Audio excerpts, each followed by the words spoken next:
Welcome to the Slop Temple. We pray this video helps. You'll begin by confirming prerequisites and taking the first actionable steps now. You enable the Cloud SQL API and ensure billing is active. Then create a service account with Cloud SQL Admin and download the JSON key so automation works.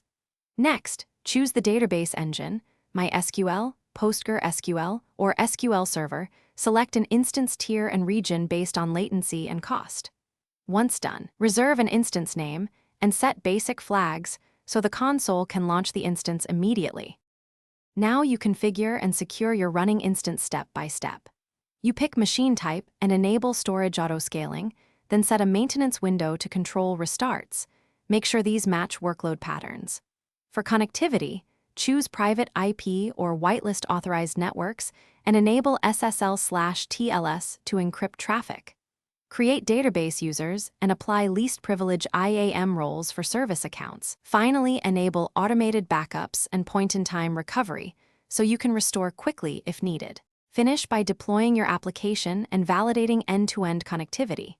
You migrate schema and data using Database Migration Service or export/import tools, then update your app connection string or run Cloud SQL Proxy for secure local connections.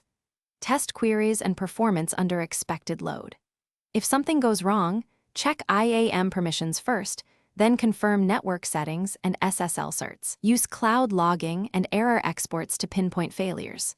Finally, run a controlled failover and backup restore to ensure recovery procedures work. Thanks for watching. Consider subscribing if we helped you.